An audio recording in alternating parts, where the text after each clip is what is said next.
Okay. The time is now 7:02 p.m. We'll now reconvene back into our open section. I want to thank everybody for coming here tonight. Just a little housekeeping rules here. Just a reminder that the meetings of the boards are open to the public, but not a meeting of the public. The Humble ISD Board of Trustees meets monthly in a regular meeting to receive reports from staff and to take action from recommendations of the superintendent. The board does receive an agenda and all supporting documents several days in advance of a regular meeting, which allows us to ask and receive answers to many of our questions in advance of this meeting. Don't see any students, but there are students and other guests present to maintain decorum. Respectful behavior is expected. Disruptive behavior and/or comments will not be allowed.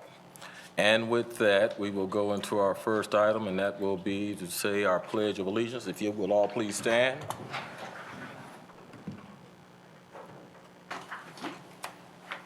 I pledge allegiance to the flag of the United States of America and to the republic for which it stands, one nation, under God, indivisible, with liberty and justice for all. Honor the Texas flag. I pledge allegiance to thee, Texas, one state, under God, one and indivisible. And if you would please remain standing for a brief moment of silence.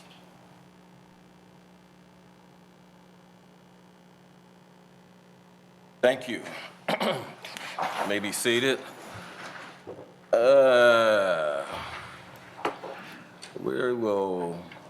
Dr. Fagan, I guess I'm going to turn it over to you for our commendations and recognitions. Thank you. Tonight we will have an inspiring moment. More than 7,000 seats were filled in this summer's Power of Possibilities, a tremendous series of training sessions geared toward inspiring teachers to imagine new and exciting ways to engage students in exploring, creating, and learning. Tonight's Inspiring Moments video gives a brief look at what our teachers experienced.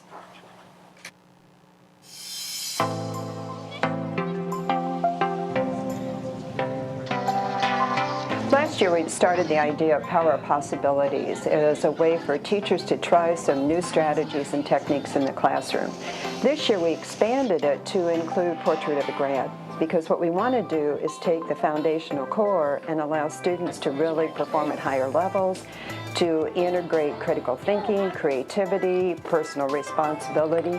And so we really tried to embed that in a lot of the sessions. Because Power of Possibilities doesn't say you have to do this and you have to do it in this way.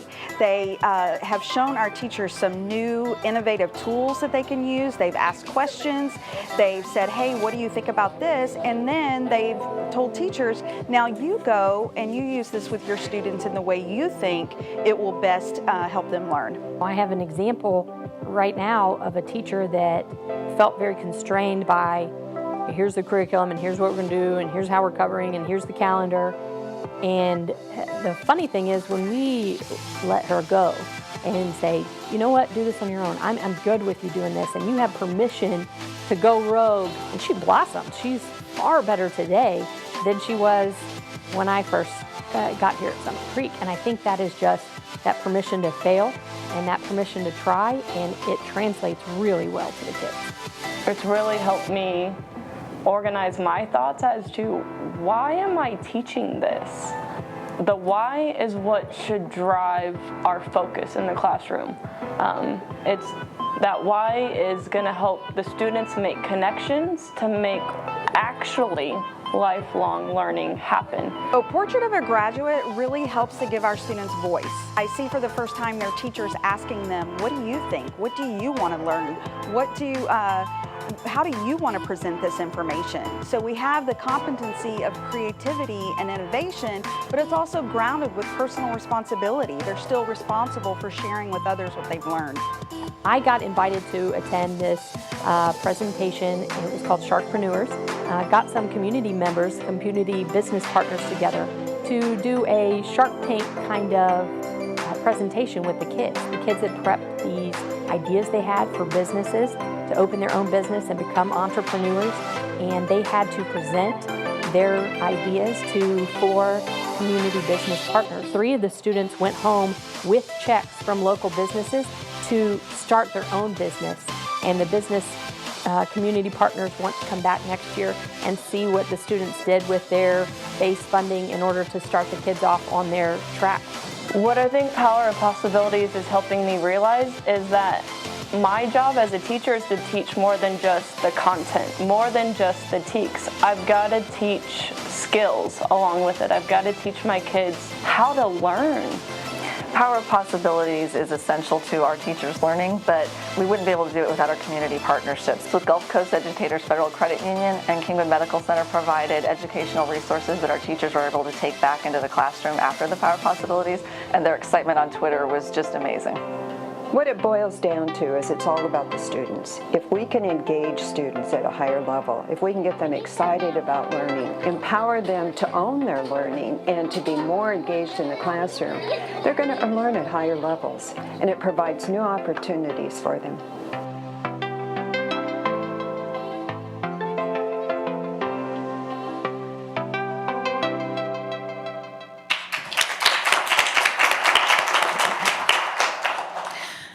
So I just want to say thank you to Dr. Ann Johnson and her team, many of whom are in the audience today, for all of the prep work.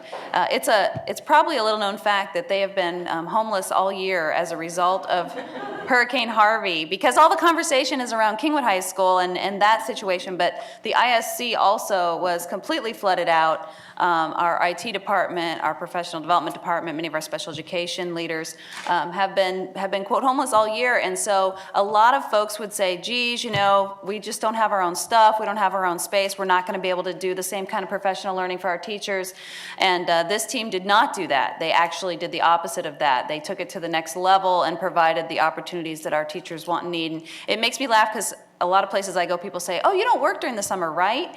And it's a little known fact that in the summer in education, we do a lot of work. We do all of our prep for the next year, our budgets, our hiring, our construction, all the things that you don't want to do when students are in the building or where you can't do. And so to see the number of professional staff who participated in Power Possibilities this summer is just a huge tribute to the kind of quality of folks we attract in Humble ISD for our students. So thanks to all of you who did the heavy lifting of putting on the work, but also to all of the staff who attended and participated despite the challenge of this particular school year. And with that, there will be no super staffers. They will resume in October. So thank you, Mr. Cunningham. Thank you, Dr. Fagan. Well, item 3F, I guess we'll have question and comments by the patrons or employees. I don't see any. Do we have any? None? Okay, going once, twice. Gone. Next, we'll have comments by individual board members. And I will start over here to my left, your right, Ms. Lamont Dixon. Well, the first thing I would like to say, and I'm not going to steal any thunder from you, but I definitely want to say congratulations to Mr. Carney and his family. They had a beautiful baby boy born. I won't give any more of the details. I'll let you share. But just very happy for your entire family. Second, I would like to commend Dr. Fagan and Dr. Ann Johnson and the curriculum team for working to make our content relevant. I mean, I think that's the most important point in education, one of the most important points that we need to focus on in education, and you guys are doing it. So thank you very much. That's it. Ms. Conrad. I have no comment, Mr. President. All right, sounds good. My Vice President. Well, I hope everybody's enjoying a summer and a very much needed rest. And again, Dr. Johnson, thank you. Power of Possibilities is awesome. Your staff has done a beautiful job. All right. Mr. Sitton. No comment. All right, thank you, sir. Mr. Lopez. No comments from me. All right, sir, thank you. And my new dad, Mr. Carney. I've been a dad for a while, but yeah, new addition to the Newest family. dad. Yeah. So my wife Jennifer and I welcomed a new member of the family. Luke, our son, was born on June 28th. So mom is doing well. Fortunately, we were able to get baby home yesterday. He was in the NICU for about a week and a half. So it was a little bit tense moments for a little while. But we appreciate everybody's support. I mean, it's been really overwhelming. Everybody's, expressing support to us, kind words. We've had people bring dinners and things over to our house, so it's just been really, really awesome. My kids are really excited. It's a good time right now.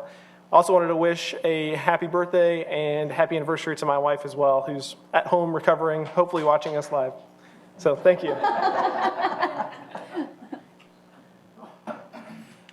All right, Mr. Carney, thank you. And I really only have one comment. I mean, if my wife is looking, once again, I want to tell her a happy anniversary, you know, that I love you. And all 37 years have been good, even the bad ones. And with that, I'm going to turn it over to you, Dr. Fagan. Comments from the administration. Thank you. I just want to say thanks again to all the folks who have been doing a ton of work. We cannot believe that it's already July. June flew by. Our HR department has hired over 400 people. Our Nolan's department with support services, they are building buildings and doing all kinds of rehab work that we do in the summers. And so everybody is just very, very busy. And I want to say thank you for all of the work that everyone's doing. Moving right along, we'll go ahead and move into our item from closed session. Need a motion, if you will, Ms. Dixon. Word associations. Yeah, I skipped right over that one. I thought that was no comment too. So let me just move on back. Audit committee, oh, that would be me. Okay. Trying to beat this record and get out of here. Board members, you have the report from the audit committee with you in front of you. If you have any questions, please see any one of the audit committee personnel or the director, Mr. Sean, superintendent. If not, then that's all that I had to report from the audit committee. Moving on right along now with the board superintendent and evaluation committee, Mr. Lopez. We are voting on the contract tonight. Everyone should be aware of that. And other than that, no other comments. All right, thank you, Mr. Lopez. Ms. Dixon, building and planning. Well, just wanted to share that we have 3 buildings, one being fully under construction, and then 2 that are still being repaired from Hurricane Harvey. And all 3 of those are moving ahead. We're hoping to be able to give you some dates soon on when they'll all be opening. Elementary school number 29 is currently in the design phase. And I've gotten a lot of questions in the community about the pools, so I'll share a little bit. AHS and KPHS natatorium projects are underway, and they're expected to open late in the summer, maybe at the very beginning of the school year. And basically, the only other thing is our next scheduled meeting was moved, so it will be on July 31st. That's it. Thank you. All right, our finance chair, Mr. Sidden. Yes, we met prior to this meeting. A couple things. We approved the ability to sell up to $150 million worth of bonds. It looks like we're going to be closer to 125. That number could change the closer we get to going to the street, but very excited about that. Of that 125, 30 million will be moved to repay us for summer projects, vestibules, technology, some of those things that we've already approved with the ability to repay that to our fund balance. What we did ask Mr. Sill is if he would get us a breakdown of that 30 million and what it was going to repay to our general fund balance. Let's see, that was the big things. FEMA, we're still working with FEMA. We've gotten some money from FEMA. We're expecting a check any day, but we've got kind of a staggered projection of when we will get money back from FEMA, and still working through that as well. And working with our insurance providers to try to get some more money that way as well. So once all the dust settles, we'll go back to the state legislature and beg them to make us whole like they've said they would. So what I would implore everybody to do is reach out to your local legislator to please make Humble ISD whole when this is all said and done. I want to commend Mike Sill and his staff. We've said it before, but because of their due diligence, we had the money to continue operating, get Kingwood High School back up and running. without missing a beat, without having to wait for reimbursement checks and so forth, or prepayment, if you will, to get those things done. So Mike, hats off to you and your crew for what you've done and your fiscal conservative nature so that we had the ability to do that. There are a lot of school districts out there that if they went through what we did, they would not have been able to do what we've been able to do. So thank you for that, and thank your staff for that from the board. That's all I have. Thank you, Mr. Sitton, and I also want to thank you too, Mr. Seal. Appreciate everything. Last year was a tough year. So we just ease right on into that formerly legislative committee, now called advocacy committee. Ms. Morrison? We will not have a report tonight. The only thing I can say is Mrs. Mount says that we are getting good response from the invitees for our first meeting in August, so I'm excited, so we'll report in August. Thank you, Ms. Morrison. Mr. Carney, the Education Foundation. There's no report this evening. All right, sir, thank you. Ms. Dixon, Kingwood Super Neighborhood Council. Nothing to report. Okay. I think we have finished that one, and so now we can move into our action items from closed session. And Ms. Dixon, if you will. I move to approve the administration's personnel recommendations as presented in closed session with addendum.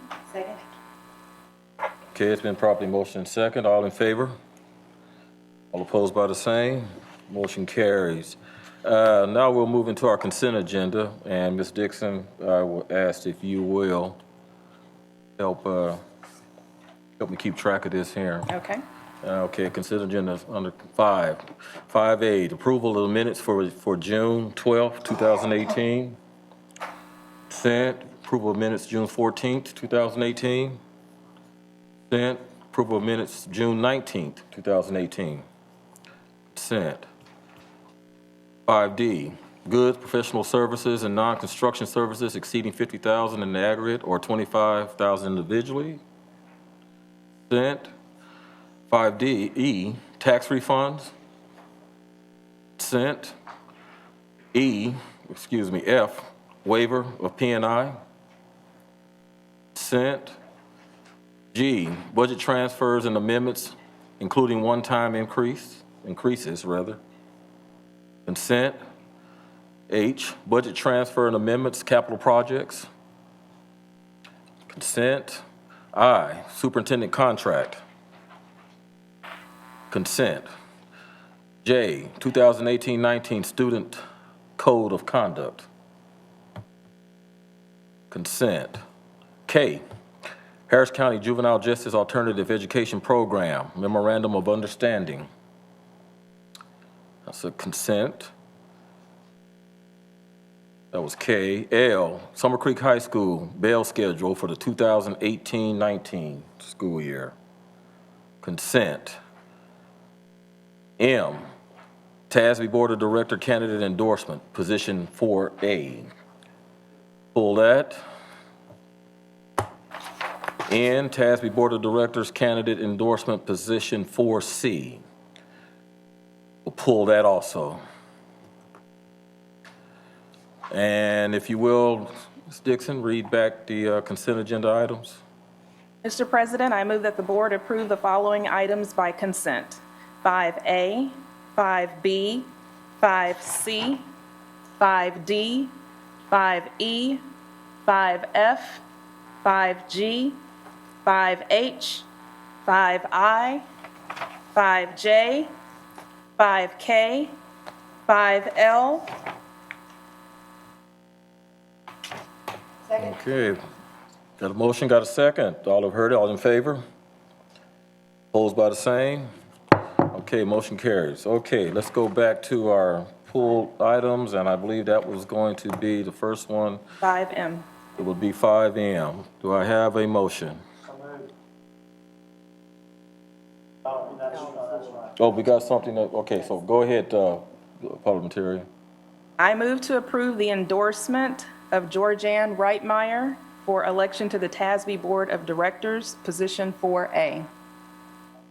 All right, it's been properly motioned, properly second. Georgianne Reitmeyer for the position of 4A. All have heard the motion. All in favor? All opposed? Motion carries. Okay, excuse me, go ahead.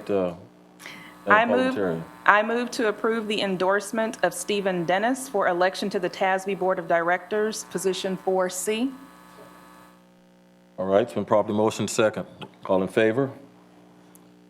Opposed is by the same. Motion carries. Okay. Do we have anything else, Dr. Fagan? Any future board business? Got one, Mr. Sitton. Dr. Fagan, we've talked a little bit about the NCAA clearinghouse. Could you get with your people and kind of bring back some type of report, maybe in August or September? Yes, Mr. Sitton, we are actually planning to convene that committee and bring back a recommendation to the board. Perfect, thank you.